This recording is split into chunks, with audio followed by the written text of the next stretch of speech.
Mr. Wes Cannon, how you doing today, sir? Doing good, Max. How are you? I am doing fine. I want to wish you a happy birthday. Thanks, man. 16? Close enough. I feel like I'm 16. I'm just kidding. What are you, 29, right? 29, yeah. 29. That's awesome. What year were you born then? What is that? 94. 94, yeah. Holy cow. So they tell me. I mean, I don't actually have any proof of it. So isn't that funny to think? Like, I don't remember it happening. So Well, I mean, isn't there a birth certificate? yeah, but I haven't seen it. Oh, you haven't? I mean, Okay. maybe I have. I have but, mine. I don't know. I mean, they forge those things sometimes, don't they? Yeah, probably. Yeah, I mean, I would be surprised. Cool. So, one thing I really look forward to when we do podcasts is the cup of coffee that goes with it. You know what I mean? That's not where I thought you were going, but yeah, I know All what right. you mean. Now that that's out of the way, let's get started. Today, we're going to go over the differences between playing live and online. I know this year I've gotten into online a lot more when I was mostly strictly live. Most of that is thanks to you and, doing studying with you and stuff like that. I've really enjoyed playing online this year. Well, yeah, you're welcome. I've really enjoyed playing online this year. It's been successful for the most part. Definitely have been enjoying it. But when I play live, there was a lot of adjustments I need to make that I needed to make that I wasn't, very familiar with transitioning. You know what I mean? So today I wanted to do an episode where we kind of go over the differences of playing online versus live, and take it away. Yeah. I think one of the first things that, you need to take into consideration is that when playing live and online, your baseline strategy should be the exact same. And I think that can be, people like intuitively know this, but I think people tend to play differently live and online sometimes just because, when you're around people, you tend to sort of act more like them. And so, two people will play differently live and online because, for lack of a better term, like because other people are playing differently, they will play differently. Yeah, no, definitely. I feel like I might have, and you over adjust maybe. So all of a sudden you're switching up from your normal play style when playing online for the first few times, or maybe not even for the first few times, but you just kind of, you're maybe overly aggressive, for example, or, you know what I mean? So, but you're saying that we want to just kind of maintain the same strategy as we would live as online. Yeah. Yeah. And then, obviously you can exploit your opponent's mistakes. And when you're playing live, I would say not only are people making more mistakes because there's a higher percentage of rec players, but you also get to, obtain a lot more information from them because you're playing with them in person, right? Yeah, there's a lot more mannerisms and just everything in general. There's a whole bunch more to look at, a bunch more to pay attention to. Yeah. Yeah, there are a lot of different things, a lot of tells. And then the other difference, too, is you just get so much more volume online that when you're playing live, it takes so much longer to actually get a relevant sample size. Yeah, definitely. So, that doesn't change how you should play, but it changes how you can feel about it, how, what your impression is of certain people or of your own play.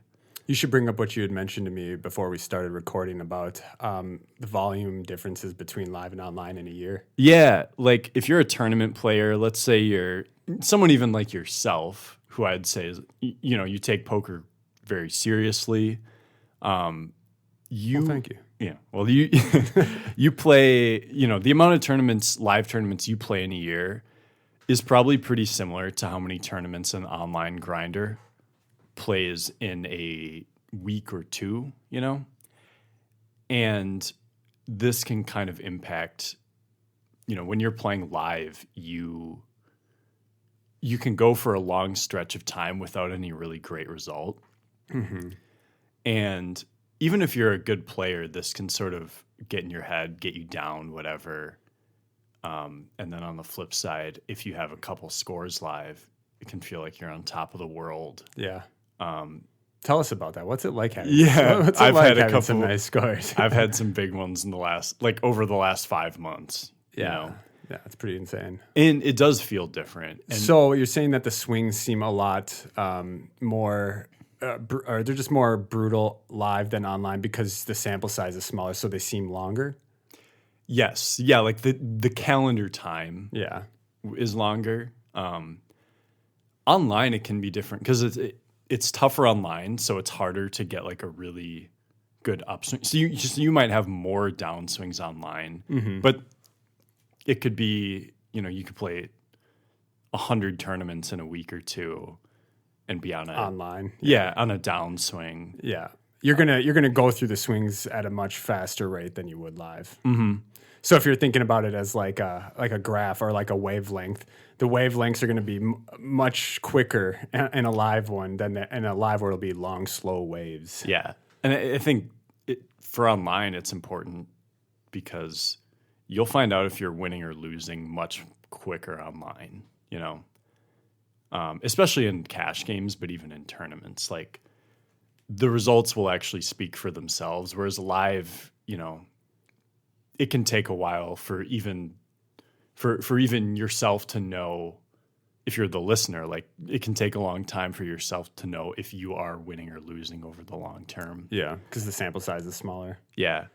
And the way you feel in the moment is going to be biased towards kind of your more recent results. Like, you'd alluded to, like in the last couple of months here, I've had some great results, but realistically, I'm probably playing at a pretty similar level as I was half a year or a year ago, but I just didn't get those results then.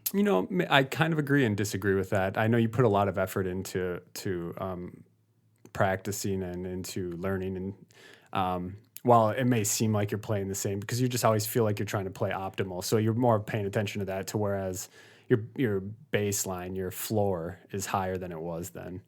And that might have something to do with your results, but to you it might seem the same because it's your floor still, but your floor just has gotten higher. Yeah, maybe Does that make sense? Yeah. Let's kind of take a second and talk about like what our strategy. So I remember you said earlier, you're like, don't look at it so much as like, what was it? Trying to play different. You're like, look at it as just playing the same and then exploiting more. Yeah, bigger exploits. Bigger exploits. What does that like? Explain what that means. Yeah, so you can do a lot more things. And so part of it is your opponent's mistakes, they're going to be more frequent. They're going to be larger in general. Online or live? In live poker. And they're going to be more noticeable. So here's an example. Like, I think this was not this last weekend, but the previous time we were in Riverside. I remember this guy came to the table. He bought in late.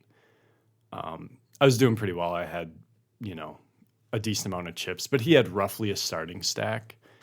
And I had only seen him play a few hands, but I hadn't noticed anything crazy about him. And then suddenly he was under the gun. He had about a starting stack of 25K at the 800 big blind level. And he opens to like 3,500, so over 4x. Okay.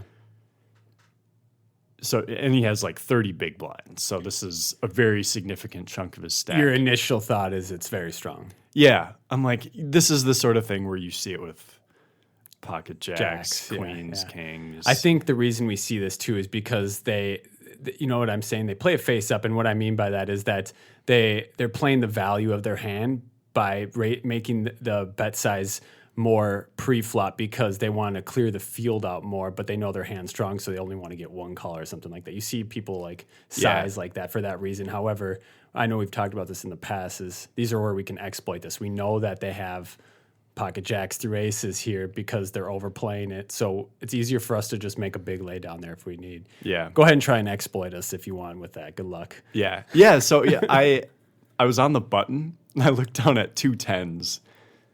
And I just folded. Here you go. I open fold 10s. That's my point, right? So like, and he wins the blinds, and he just flips up pocket queens. Yeah, and I love that they love showing it too, because it's like right. I'm like, man, and folding pocket. That's a massive exploit. So just without putting any chips in the pot, even pre-flop, just to a single pre-flop raise. So because if he opens normally, Against under the gun, maybe I'm just flatting, but I could also Well, three bet. let's bring this into the other part of our conversation. Is would you have done the same thing live or online? So online, I'm less likely to. Then again, if someone does just open 4x when they have 30 big blinds online under the gun, Yeah. Your strategy might Yeah. remain the same as you said here. Yeah. But we're just exploiting in both instances. yeah, you just don't see that on like even the players that aren't as good online tend to not do that sort of thing. You will as much. see it, but yeah, it's maybe not as much. Live is definitely very prevalent. We see it constantly. And as someone who's kind of making their way in the game and like learning, pay attention to that stuff. That's where your biggest edges will come. Like it's easier to tighten their ranges up from the beginning of the hand based on their pre-flop sizing. So Yeah. So actually, I was going to ask because I know we were both talking about this earlier. What's the biggest live tell that you feel like you're able to take advantage of?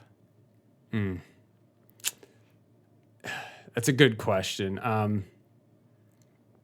I would say probably one we've discussed in the past is like where an opponent's like will like look at their chips and then like shuffle them like they're gonna make a raise, like grab a couple off and then put them back and then check. Yeah.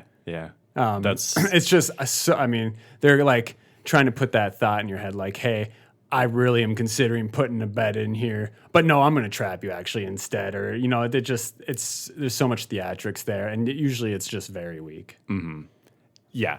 That's exactly my thought. It's like if someone defends the blind, let's Yeah. say you're in middle position, you raise, they call them the big blind. Flop comes out, they kind of have that scowl look on their, like they're really thinking hard. They look, they start counting out a bet even, look at you, and then tap the table pretty hard. Yeah.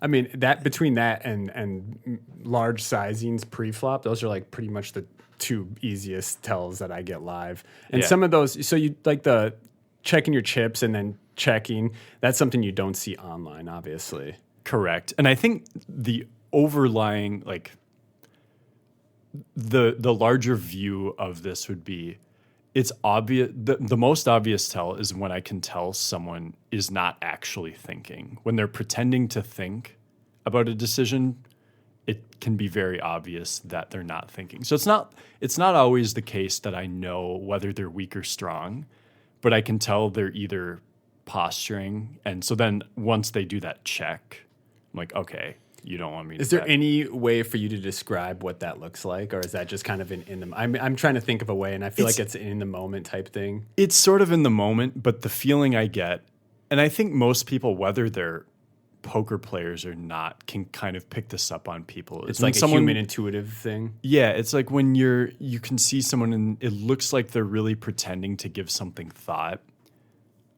but they're not. And the thing about poker is even players who aren't very experienced, they know better than to give information away to their opponents like that. So what they'll do is, try and give off this fake tell. Yeah. But anyone who plays poker knows that, like, well, that's just fake. I think I kind of have a way to associate that with Yeah. something for people who don't play a lot of poker. Go for it. But like when you're having a conversation with someone, right? So you're having a one-on-one conversation with someone and you're explaining to them a story, but they're not processing it and they're going, and like you can tell that they're not listening. Like they didn't have to tell you they're not listening. You just know they're not listening. And you almost just want to stop talking. Yeah. You almost just continue the story so you're not making Being them rude. Yeah. Yeah, because like, I know don't you're want not you to feel bad that I know you're not listening.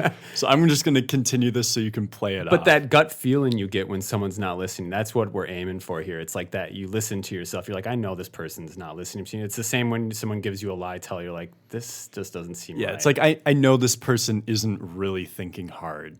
Yeah. Because they're not doing the things. When they're in a tough situation, they're trying to be more stoic and they're trying to like not give stuff off. Yeah. So it can go both ways too. I think we've also talked about times when people sort of do hemming and hawing and really you can tell they're pretending to think and then they re-raise you all in. It's like, okay, you have the nuts right now. Yeah. And so it's obvious when they're not thinking, and then so their reaction will be the honest thing. So I've seen it where, and this one doesn't matter so much because they're going to end up folding. But like, let's say there's a raise, I raise, someone calls, you go all in pre-flop. Me, the initial raiser, I think for a bit and I fold. Mm-hmm. Then the last player starts sighing and, quote unquote, they thinking, got caught. Yeah, and it's like, you don't need to pretend like you have a decision to, quote unquote, save face or whatever. Like, it's fine to just fold. But sometimes I think people, they almost just want the attention on them for a bit. Or like, Yeah. I'm not 3-betting light here. I got a really big hand now that I'm going to fold because you 4-bet me. Yeah, and it's like, especially when there was another person in the hand who had time who thought about it for a while. It's like, well, everyone knows that this third person in the hand would have had time to think while this other person was thinking. Yeah. That's a little confusing the way I just said it. But yeah, there are times when people just pretend to have a tough decision when everyone at the table knows they're going to fold. Yeah. Let's kind of discuss the differences then in tells between online and live. Mm-hmm. I think so. I made a little list here of what kind of tells you can look at or look for online and ones you can look for live. And live obviously has a lot more. So for online, the only two I could think of are the betting sizes, like the sizes that you're raising, the sizes, just sizing. And then secondly, timing. Mm-hmm. Is there any other ones you want to add to online for tells? No, I mean, you have to just really be able to get to know your specific opponent type. I would say there are general things that tend to be true about player pools, but yeah, it's not anything as drastic as anywhere near as drastic as live poker. Okay. And then for live, and live is where I specialize, and I know you specialize in both. And I feel like I'm kind of getting there online, but for live, I feel like I'm much more of a natural reader live. I know opponent types a lot just because I've played so much more live than I have online. My intuition, my gut feelings are a lot stronger, and I go with them a lot more. But for live, I have which aligns with online is bet sizing. You'll see both online and live opponents, raising the size of their premium hands instead of min raising, they'll raise 3x. So those are big tells. Second one is timing. Sometimes if they're taking a long time compared to a short time, they have a tougher decision. Their hand might not be as strong. That's kind of like a general thought. Sometimes people can balance that as well. So just timing in general is a good thing to think of. And that also aligns with online. I think it's kind of actually more difficult for online because people can be multi-tabling and just coming to, Yeah, you can use a full time bank when it wasn't even a decision. You weren't even thinking, exactly. You're just in another hand on another table online. So it's not as reliable live as it is online. Another one for live is personality. They say not to judge a book by its cover. But you can. You kind of can. You can a lot. And sometimes it might bite you in the ass, right? But I've just seen so many different types of players and personalities at the table that my gut recognizes all these times. And then when I see it again and again in future situations, I have an intuitive response. Like, I've seen this before. I think there's I've used a couple examples like that because there are different player types where it's not even that you have a read on them in a specific hand. It's you have a read on their personality, and that sort of guides your decision making. Yeah, so I know this person's just by how I can tell by the personality, they're more frequently are going to be 3-betting lighter. You know what I mean? Things like that. Yeah, here are two examples, and you'll probably agree with these. Like, there's kind of the old, not even old, but like middle-aged guy who, let's say he just looks like he has a normal corporate job. He probably maybe he's like married and he's talking about his kids and stuff. So he's got a family. I feel like this guy is going to be a little more risk averse in general. Yeah. And he's just going to be less likely to bluff. And if you like bet flop and bet big on turn, you're going to get him to fold some hands that he shouldn't fold. That's sort of a general statement, but it tends to be listen true. to what people have to say at the table, even away from what it is cards, because those little stories can help you understand a person's personality, and oftentimes their personality will reflect on how they play. Yeah. Again, it's not always clear cut, but it's important to pay attention to. And this is where all of a sudden a whole tree of new exploits can open up. So, I mean, someone I know who is extremely good at that, and I know a lot of you guys know as well, you listeners, is Blake Bond. Like that's like, Yeah. you know, he pays attention to these things. He's not necessarily GTO all the time, but he is a master at Never. exploiting. Yeah, he's a master at exploiting though, and it you know, you see him get first place and a lot. He closes a lot. Yeah. So that's just you know. And I think the other type of player, sort of the polar opposite, would be if someone's dressed with a bunch of bling and looks like they're trying to be a rapper or something. Yeah, yeah. It's like this is a person who's motivated by showing everyone they're not scared. You know, they'll pay off big bets because they don't want to get bluffed, and they'll bet big against you and that sort of thing. So Yeah, it's I like played a lot of wait that. for the strong hands and just bet huge against those players. Go for value against those players. Like my strategy always, when playing against aggressive opponents, I mean, my baseline strategy typically almost always automatically goes to play tighter and go for value with value hands. There's no need for me to run big bluffs against these types of opponents, especially when they don't want to get bluffed. You know what I mean? I might get a little bit boring, but it's going to be the most profitable. 100%. So, you know, adjust strategy based on opponent as well. And then I guess another tell for live is reactions. These can be balanced by people. So you kind of pay attention to who your opponent type is, if they're an amateur or not. But for example, like the reaction we talked about for the big tell where the guy looks at his chips, hims and haws a little bit. Oh, I got a big decision. No, I'm just going to check. Like that's a reaction that we can use to our benefit big time. Other ones are like, I've seen people turn the nuts in hands and they get stiff. And all of a sudden they want to make no tells. They just tighten up and they just stare at the flop. Like it's funny because they're loosey-goosey. They're a little bit, you know, they take a drink of their soda, but they turn the nuts and then boom, it's locked up. It's like, oh my God.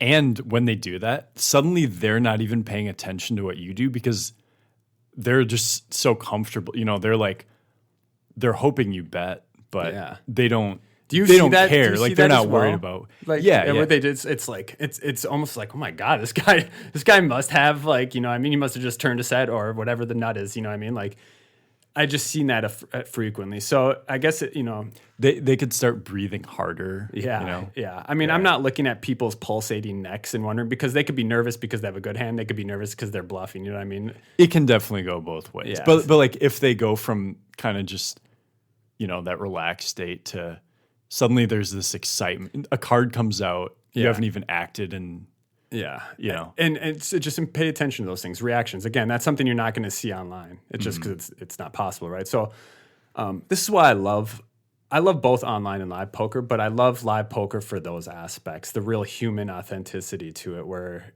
you know what I mean, like there's so much more to pay attention to. I love that a lot. So yeah, I think those are kind of the differences between online and live. I feel like more tells. You can exploit live than online. Yeah, and I think another big difference between live and online is live you will get in a lot more multi-way hands.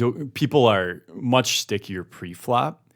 And so, you know, while players tend to be better online, in live play, you get in a lot more just bizarre situations where you'll lose a hand to a guy who had 7-4 off, and you'll be like, you know, I've heard people talk about, man, I like playing against good players better because I know what they're thinking more. And it's like, well, the thing We've is, had this discussion recently. yeah, and it's like, well, in the long run, that's not. It's just when you're playing against weaker players, you're going to come across more frustrating situations where you should never have lost the hand. And the main thing to realize about that is, you know, when you get paid off and you have the nuts, like a lot of times they're going to have just called you with hands they should have never been in the first place. And so it more than pays off in the long run, but there will be some frustration. Oh man. Yeah. You see so, I mean, there's a lot of things online and live. You'll see a lot more limping live than you will online. I think there's ways to exploit this live. And I think, you know, a lot of people will be like, you know, like you said, you're getting beat by 4-7 offsuit all of a sudden. I think it's important to be selective in these spots. it's important to be patient, number one, because you want to go for value with your value hands. Don't always try and make big bluffs in these spots, because you'll just get called by hands that shouldn't be calling you. Examples that you just given. And then I think strategies you can kind of lean towards in those spots are over limping suited aces that are, suited ace regs or king regs that are suited to where you can make nutted hands. And then, and vice versa to that, folding 5-6 suited, 7-9 suited, things like that. Where, I mean, you can still. That's still probably. Yeah, I know, right? I want to. They're very pretty. But I'm just but my point of saying that is that if you're limping, those suited kings and aces, you're going to be more likely to be coolering people. Whereas if you're limping 5-6 suited and 7-9 suited, you're going to be getting coolered more frequently. Yeah, I think, the best way to put that is like make sure you're getting in there with hands that have good implied odds and not reverse implied odds. I think. Exactly. And by implied odds, he means like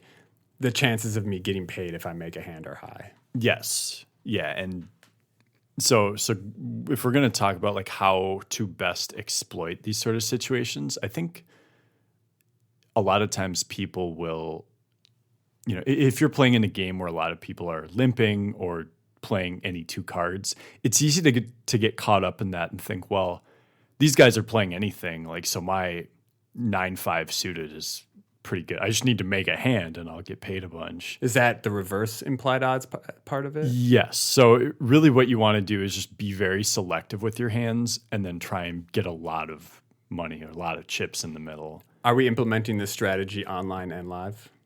Yeah, but there's not as much of a need online because you're not in as many of those crazy multi-way spots. Again, we're going to find a lot more limping and multi-way pots live than online. Cool. Cool. So talking about those, let's move on. Let's talk late reg. Okay. Ever since you know who Johnny G Stacks is?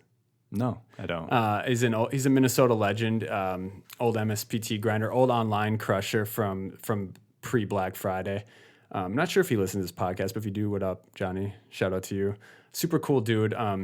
He was like known as the late reg king. He'd always show up last minute to these live birds, the MSPTs, register them and win them. Like, no matter where it was at. And no one really did that at the time. But he was an online grinder, like before people were online grinders. So I think that's how he implemented that.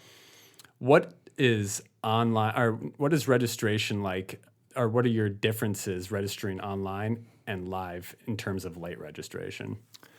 I'm definitely more likely to register early in a live tournament. I think in live, there are just more exploits to be had early on. And, I think, not everyone knows this, but if you're looking to maximize your hourly win rate, it's actually best to just max late reg every time. Yeah, because your from an ICM perspective, your stack is worth more if you buy in at the last moment than if you just buy in at the beginning. Now, if you are a good player, you have to have that skill set, right? Well, if you are a good player, like registering early, it will give you a chance to build a stack more. But it's not actually that. Like, if you average out all the tournaments you register on time for, like, I usually have less than starting stack and 3 bullets in by the time I register. Right, like that can happen. Like, every bullet you fire will be, on average, you'll build the stack a bit, but so you will make more money per tournament you buy in for if you register on time. But if you're playing online, let's say there are tons of tournaments, it's Sunday, and maybe you want to play a maximum of 4 tables at once. Well, instead of just playing 4 full tournaments from the beginning, max late reg a few, and then while these other tournaments are going on, you can just wait until the last minute for those. So you can get a lot more tournament volume in that way. Mm-hmm. And in any individual tournament, you're not giving up much by max late regging. Yeah. Yeah. Now, I think people,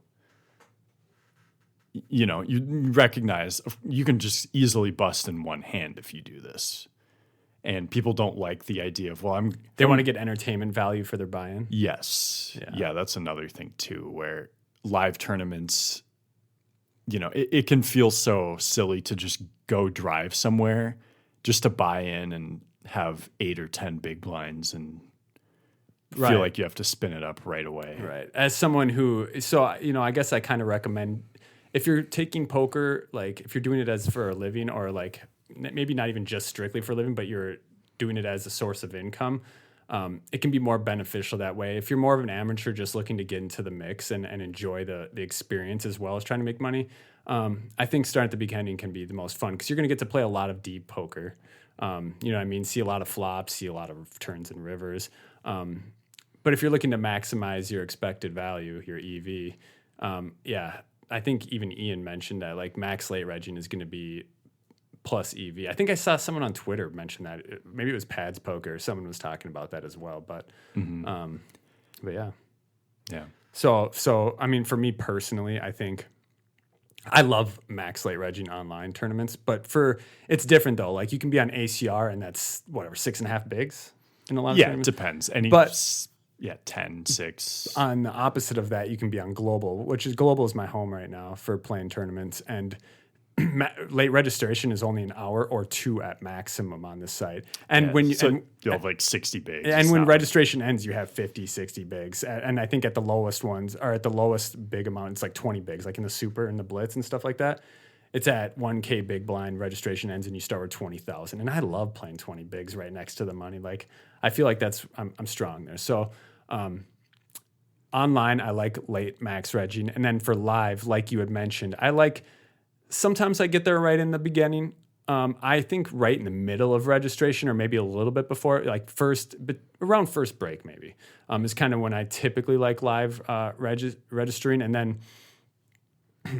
I can make more exploits against live players due to all those tells we talked about earlier. You know what I mean? Yeah. Okay. So as someone, before this year, you didn't do much online. Yeah. I mean, I have done a lot of online, but it's been a couple of years. Yeah, for sure. My question is your advice to people I think most people who listen to us mostly play live. Yeah. Like if someone wants to get into online and take it seriously and do well,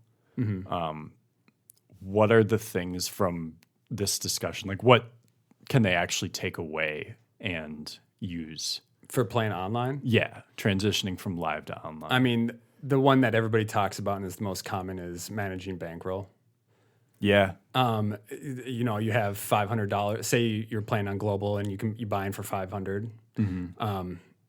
Unless you have multiple buy-ins ready to go on, you shouldn't be playing the 218 blitz every night. You know, what I mean? The $218 buy-in blitz. I'd start with the smaller buy-ins like 33s, maybe even 55s, and build your roll up. I mean, that's the common sense one. Yeah.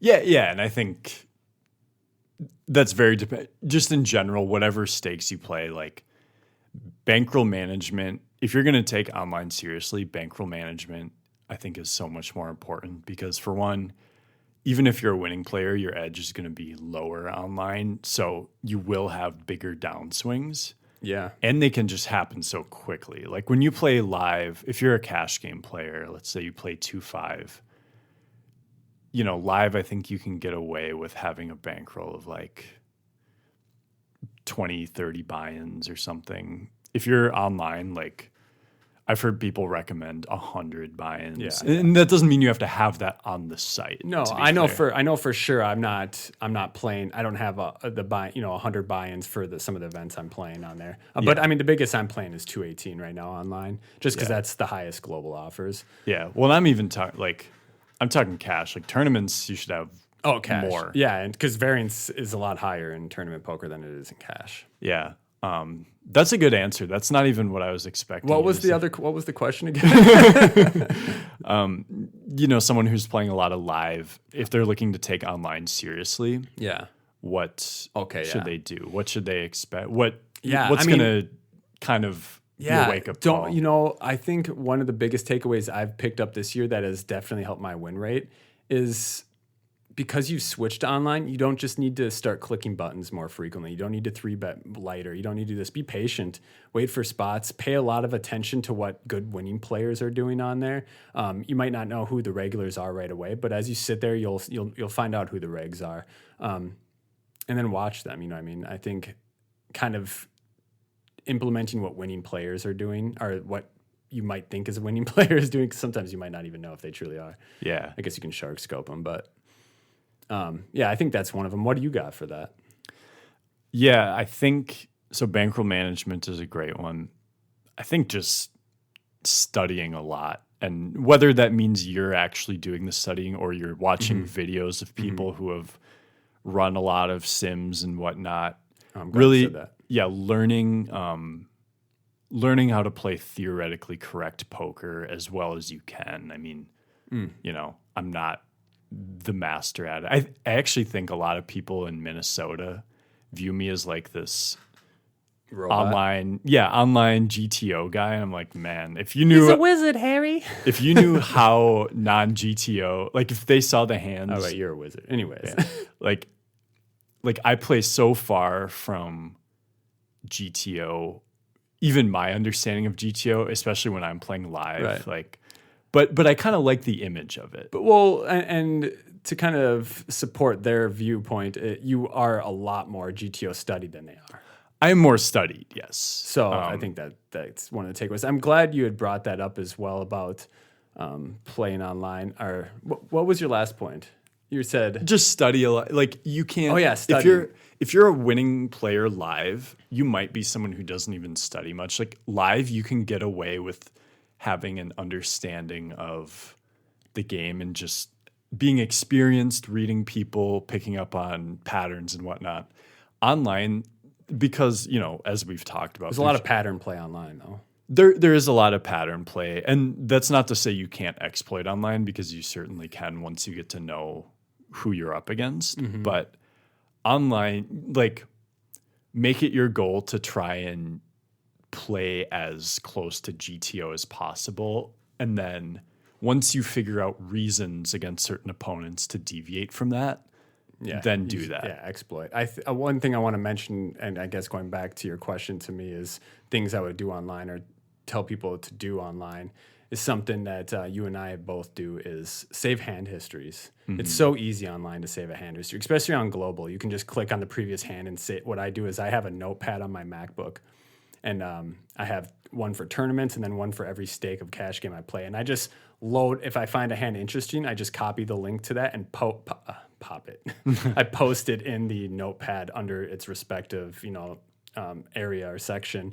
And then I'll run hands by Wes, and he'll run hands by me, and we just look at them, you know what I mean? And it's a great way to study, and just kind of be honest with yourself on it. If it's wrong, Wes will put me, put me to the ground if I show him a hand. Like I remember there's one where I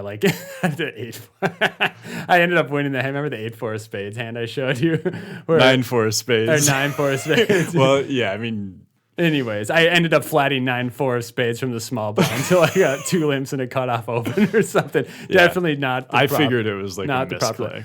It was. No, I ended up making a super. It was cool a pretty bluff. sweet bluff, though. Yeah, on I the think turn, you 'cause played it I great double blocked after the that. straights, but yeah, pre-flop was questionable. Anyways, take hands. You don't have to have poker track or anything like that. Just take those hands, keep a list of them, and then go back over them, look at them, be like, man, and be honest with yourself. I think that's a good takeaway from that. Yeah, and I think going back to studying, like, this is when you should use different solver tools. GTO Wizard, GTO X, I don't know, you could use Pio, whatever. But like, even if you're not trying to emulate what the solver says, like, learn what it would say, learn what it thinks about your play, and look at, the different hands in that. Look at what your range should be like in that spot and think, okay, so I have to, if I'm going to be betting this hand for value, what are all my bluffs going to be? Or if I'm, is this hand a good bluff? Like, what hands am I targeting for my opponent to fold? And I think it's extra important online to think about, your entire range in that spot opposed to just the hand, because you will play against a lot of the same players frequently online, and you will develop an actual sample size against each other. So while, I know we've talked about it's easier to exploit live against players you haven't played with much, online, you will be able to be exploited after good players have played with you for a super long time. Yeah, because they recognize patterns that you do. Yeah, and so you do need to make sure that in every spot you do have hands that you'll bluff and value bet that you'll play that way. You want to balance yourself. So you have them guessing whether you're bluffing or value betting. Whereas, for example, you're c-betting half pot on flops where you catch top pair and they start catching onto that. And then all of a sudden you're betting third pot with your bluffs or smaller or something like that. Just like those are things that they'll just pay attention to, the good players. Yeah. And I did have another thought on that. Yeah, basically just don't,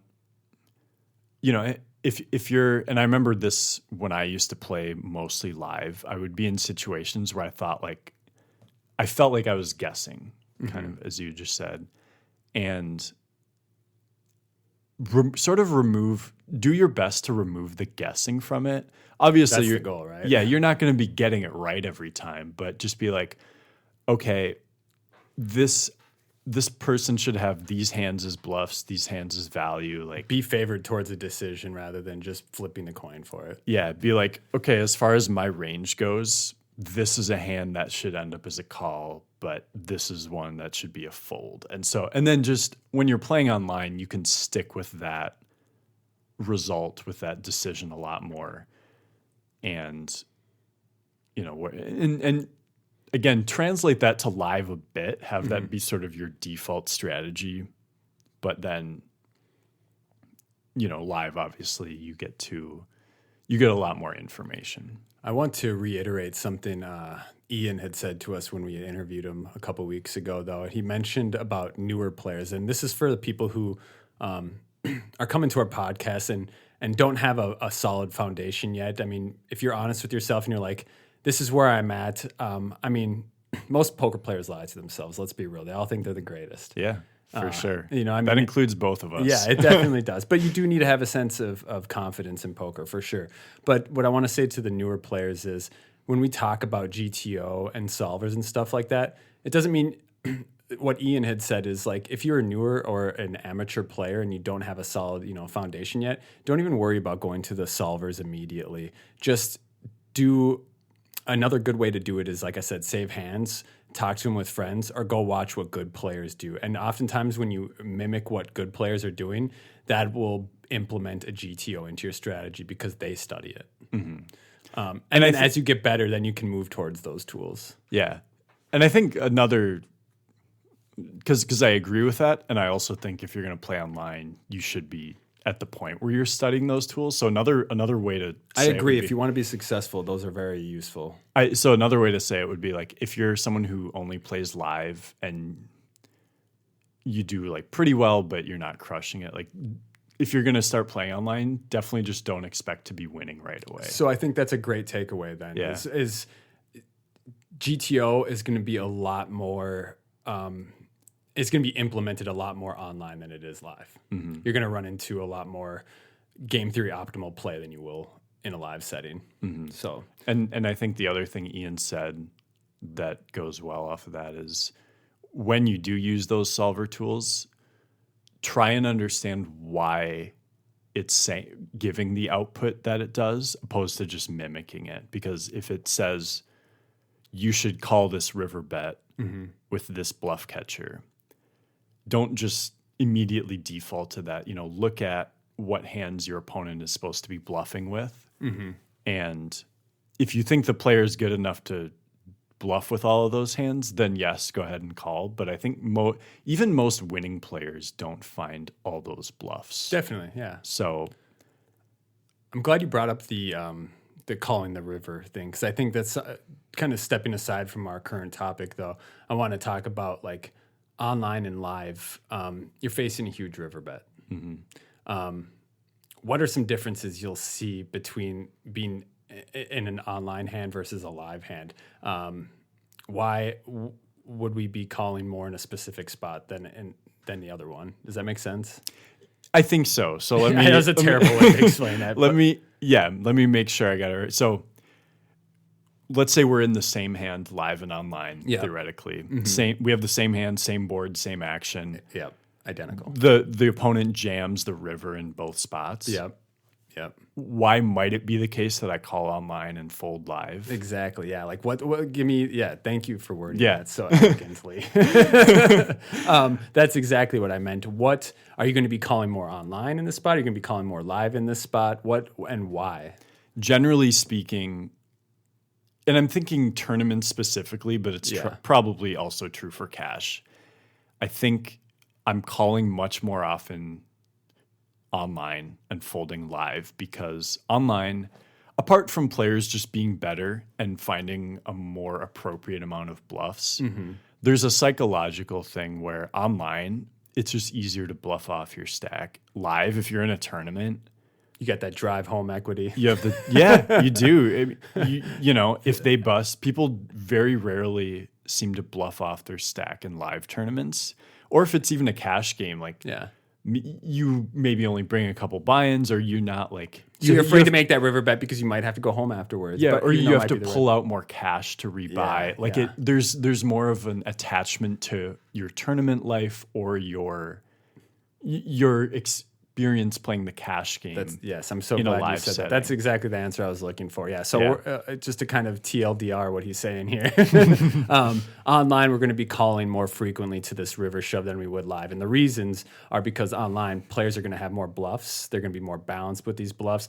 To whereas live, people got to get in their car and drive however long home. They might, not have another buy-in. So essentially, they're just going to not be bluff jamming rivers as much as they would be online for a multitude of reasons that you wouldn't have to deal with online. Yeah. And man, I've even found myself in that situation, especially when it's something where you travel for a single tournament. Sometimes I feel like when I go to the World Series, I feel like I play really well because I have a bunch of tournaments I'm going to play. Yeah. If I drive several hours for one MSPT and we're on day 2, I've found myself making mistakes from like, that was silly. But it's like I came out here to play this one tournament and it feels like it would suck more to have to go home to bust. Yeah. This is one reason I really love freeze out tournaments.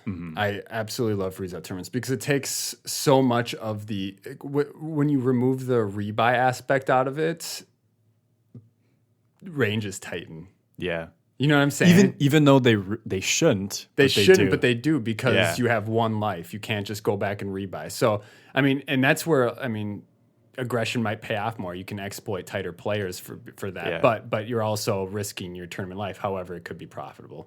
I think we nailed a lot of it. Did you have any hands you wanted to go over on that, or what else did you have? I didn't have a lot of specific. I think one that popped into my head. Actually, there were 2 that popped into my head. Ironically, I had ace-8 offsuit in both of them, and they were both from the Gladiator tournament. So I talked about them both in that episode, but just to go back, there was one where I opened ace-8 in middle position, the big blind defended, and it came like 6-4-3.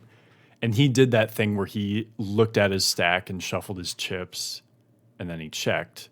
I think ace-high is just a good hand to check back, but I decided, no, I'm going to bet like half pot or something. Are we denying equity here? Yeah, just deny the equity. You have the best hand, even though you have showdown value. You're just kind of not wanting him to realize his equity. Yeah, by catching and occasionally maybe has ace-9, ace-10. Yeah, and just yeah.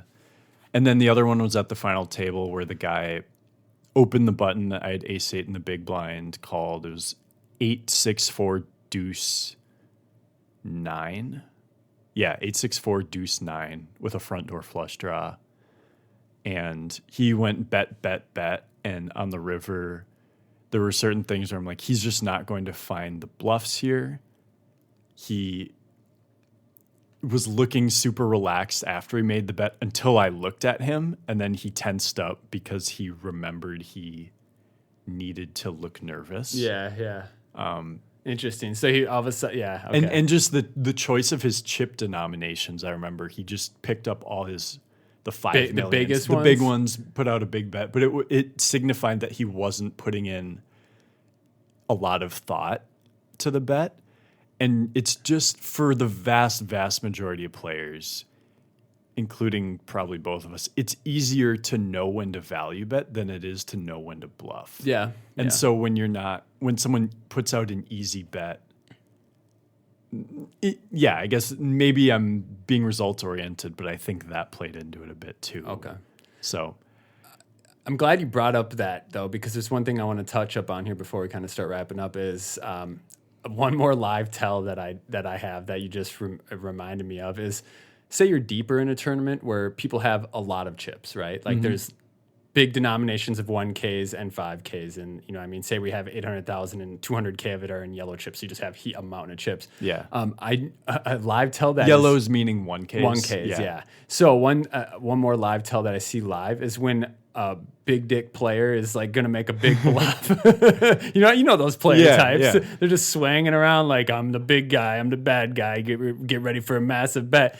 Instead of making sense by, say they bet 80,000, right? Say they bet 80,000. Instead of grabbing 80K in reds, which is just like a handful, they'll grab 420 stacks of yellows and push it forward. Interesting. So Yeah. they'll make their bet look bigger by putting out their smaller denominations. So it's sort of the inverse of what I was saying when the guy had value. Like, yeah, exactly. value tends to be larger denominations. Yeah. Because it's just easier to put out the bet. Yeah. Bluffs tend to be more physical chips. Yeah, exactly.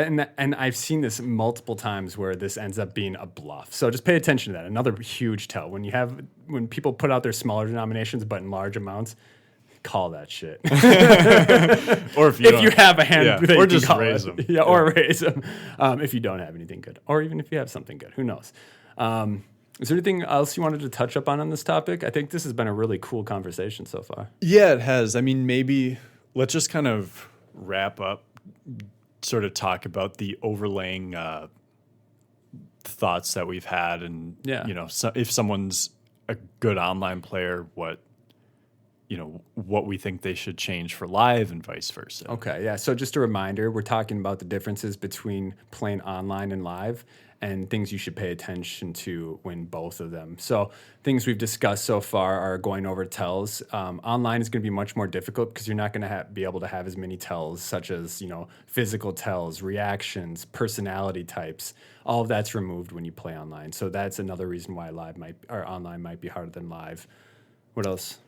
Yeah, I think if you're an online player who has had success, I actually know on global poker specifically, I think there are some low stakes tournament players who are doing well but haven't had big scores live necessarily. Yeah. And I think Sasson, we got you, bro. We know this is he suggested this topic, didn't he? Yeah. That dude is an absolute crusher, but online his graph looks like a fucking mountain. Yeah. Oh, just going up though, not the backside. Yeah. The start of a mountain. Yeah, the climb. Exactly. So I think in general, people who have a lot of success online, when you're transitioning to live, figure out, and we didn't even talk about this, but just like prepare yourself for those multi-way spots.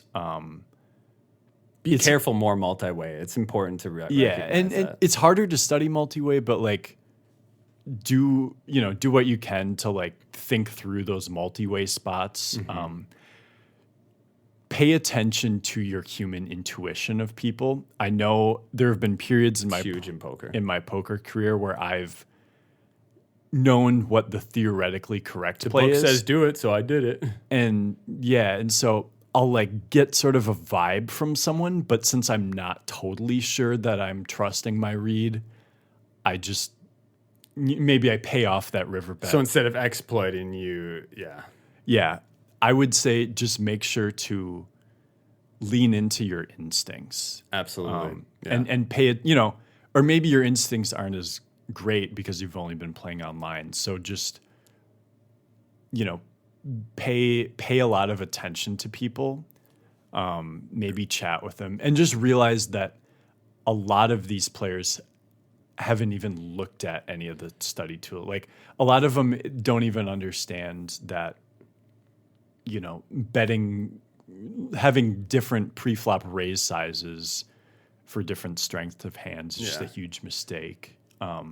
To back up what you're saying real quick on instinct, I think it's important to recognize that your intuition and your instincts come from experience. So those will get stronger as you see more hands play out. You'll be like, you might not be able to quantify why you're feeling this way, but it's mostly just your body recognizing this spot that might have happened in the past and your gut saying, hey, this is what you should do here for that. Listen to those a lot more, even if it's different from what GTO says. Yeah. And then I think This is for live more than online. yes. Yeah. And I think the last thing is just recognizing in live poker, it's especially if you're someone who plays online a lot, like if you're playing online, you have play 10, even 20 tournaments in a day, maybe. You might be used to just, you'll win a couple, you'll final table a couple every day or whatever. Mm-hmm. And it's not even for that much money necessarily. In live poker, it's just going to take a long time to get to anything close to the same sample size. Yep. And so you might be doing everything, as well, if not better live, but you just might not have a result because you've played like 25 live tournaments in a year, and that just isn't. It's not a big enough sample size. Yeah. To really demonstrate your awesome skill. Exactly. Yeah. And then in reverse, if you're a live, to summarize, if you're a live player looking to play online, you won't be able to be just a field player. Like you do need to study charts. You need to either use, those solver tools or at least, watch videos or listen to people talking about the strategy that they've come up with from studying those things, and you have to be more balanced online. You have to be more, precise theoretically. And that should be sort of your default until you have a feel for, if you have notes on specific players, obviously. I do love being able to note players online. And then, you can use those. That's a great way to remind yourself if you haven't seen a player for a while to kind of see what their tendencies are and how you can use those to assist you against them. Mm-hmm. And don't just write dumb notes like fish or like donkey or like sometimes I have a couple notes where it's like slow row this guy. No, but like a lot of times I'll be like, my notes online will look something like open king 7 off from hijack and double barreled on queen high as a bluff, like things like that. So I know that I might need to call a little bit wider with second and third pair against this opponent. So those things can be super beneficial too if you take the notes correctly. Definitely. And I know people who have done much better at that than me. Mm-hmm. And I think other thing to keep in mind is if you're a live player starting to play online, you probably won't be a winning online player right away. Yeah, it's going to be definitely more difficult, but I do think if you stick to your guns and practice on it, it will make you a far better player. It will. And because I know personally, I was a winning live player much before I was a winning online player. Yeah. So cool. I guess one more thing that we had talked about as well is late regging. Yep. I'm more leaning towards late regging online than live because live there's a lot more exploits to take care of or to take advantage of earlier in stages of tournaments where you can build up to, whereas live you're not going to find as many exploits due to there not being as many personality tells, etc. Online. Yeah.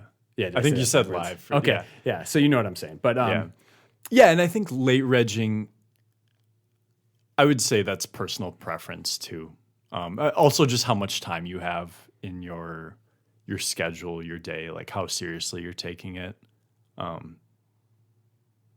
Yeah, I guess. And so we'll wrap it up here, and I want to give like my most popular and famous tip to all these listeners out here. Don't smile. I'm a little concerned because your gut intuition, man. Because I'm definitely about to be. No, but just fold everything but aces, especially against me. So there you go. See, Wes, his gut instinct knew I was going to say something stupid there. Stupid, yeah. Listen to your gut, people. It's telling you the truth. Point proven. All right, guys. Thanks again for listening.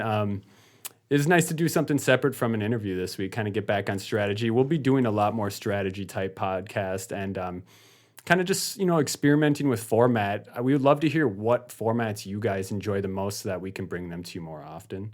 Absolutely. We can do hand histories. We can do general strategy. We can do mindset things. Yeah. I really enjoy talking about mindset a lot too. So we definitely want to do more of that. That life and how poker's affected our lives episode, super fun to talk about. So agreed. Awesome. Wes, happy birthday, my friend. Thank you. We'll talk next week. Till next time.